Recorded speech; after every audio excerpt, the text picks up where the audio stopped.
ਇਹ ਰਣਜੀਤ ਸਿੰਘ ਦਾ ਮਾਲਕ ਸੀ। ਉਹਦੇ 36 ਮੁਰੱਬੇ ਪੈਲੀ ਸੀ ਤੇ ਇਸ ਟਾਈਮ ਮਲਕੀਅਤ ਜਿਹੜੀ ਆ ਸ਼ਾਹ ਲਾਹੌਰ ਦੇ ਉਹਨਾਂ को आई है विरसा दे विच। पंजाब का तारीखी ज़िला साहिवाल जो पहले मिंट गुमरी के नाम से मशहूर था, इसका एक गांव 1314 एल जो तहसील चीचावतनी के कस्बा कस्सोवाल की हदूद में शामिल है। अगर हम कस्सोवाल की साबका हिस्ट्री में नज़र दौड़ाएं तो ये इलाका पाको हिंद की पार्टीशन से पहले का मार्ज़े वजूद में है। नाजरीन, कस्सोवाल की ज़्यादातर आबादी देहात पर मुश्तमिल है, जिनमें मशहूर गाँव 214 एल, 314 एल, 414 एल, 1814 एल और ज़ेरे बहस गाँव 1314 एल काबिल ज़िक्र है। पाको हिंद की पार्टीशन से पहले इन देहातों में बहुत से सिख बरादरी के लोग आबाद थे, जो बाद में हिजरत के दौरान हमसाया मुल्क इंडिया में आबाद हुए। शुमाल मशरक में वाक़े कस्सोवाल बड़े शहर लाहौर से तकरीबन 220 किलोमीटर और दूसरे बड़े शहर मुल्तान से तकरीबन 110 किलोमीटर के फासले पर आबाद है। एक अंदाजे के मुताबिक यहाँ की आबादी तकरीबन 15,000 है। दरियाए सतलुज और दरियाए रावी के दरमियान वाक़े कस्सोवाल में तारीख़ी रेलवे स्टेशन आज भी आबाद है, जहाँ बुनियादी फसलें गंदम, कपास, तंबाकू, फलियाँ, आलू और तेल के बीज के साथ साथ काटन का सामान और लकड़ी का सामान तैयार करने में बहुत अहमियत का हामिल इलाका है। ये थी कस्सोवाल की मुख्तसर तारीख। आएँ आज हम आपको विज़िट करवाते हैं 1314 एल, जो खूबसूरत और कशादा बाज़ारों के ऊपर मुश्तमिल एक मिसाली गाँव है।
हैं वॉइस ऑफ पंजाब और मैं हूं हाफिज़ खालिद। आप जानते हैं कि हम वॉइस ऑफ पंजाब के ऊपर आए रोज़ आपको मुख्तलिफ़ मकामात का विज़िट करवाते हैं।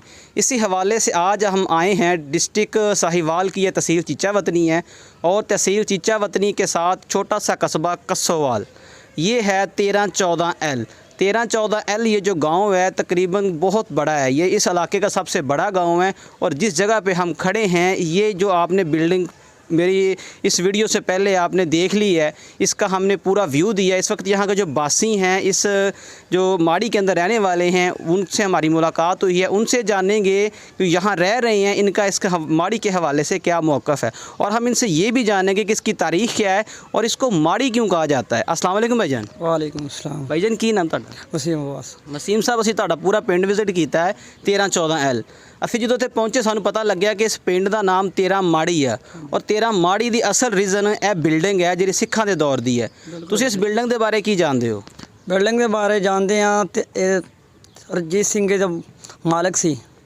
ਉਹਦੇ 36 ਮੁਰੱਬੇ ਪੈਲੀ ਸੀ ਤੇ ਇਸ ਟਾਈਮ ਮਲਕੀਅਤ ਜਿਹੜੀ ਆ ਸ਼ਾਹ ਲਾਹੌਰ ਦੇ ਉਹਨਾਂ ਕੋ ਆਈ ਆ ਵਿਰਸਾ ਦੇ ਵਿੱਚ। ਜੀ ਜੀ।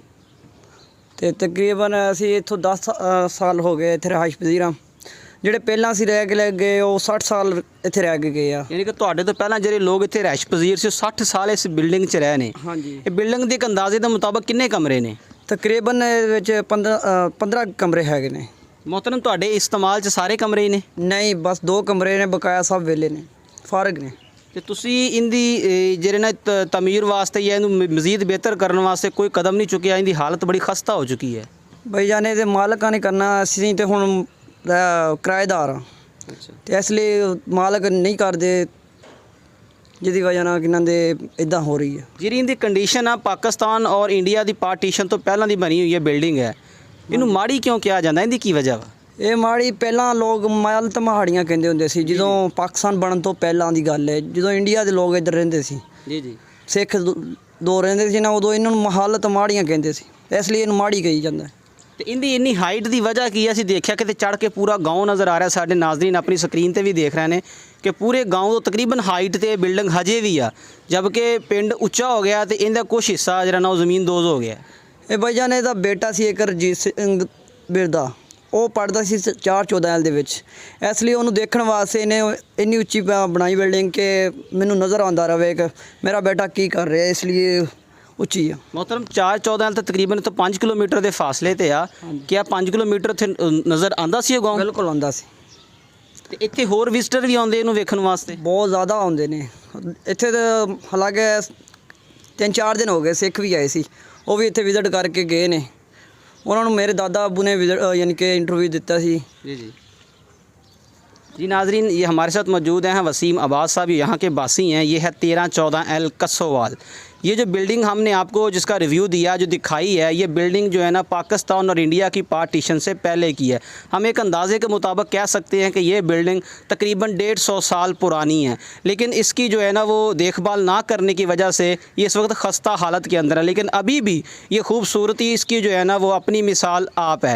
कैमरामैन अब्दुल रहमान के साथ हाफिज़ Khalid, voice of Punjab, district Sahiwal.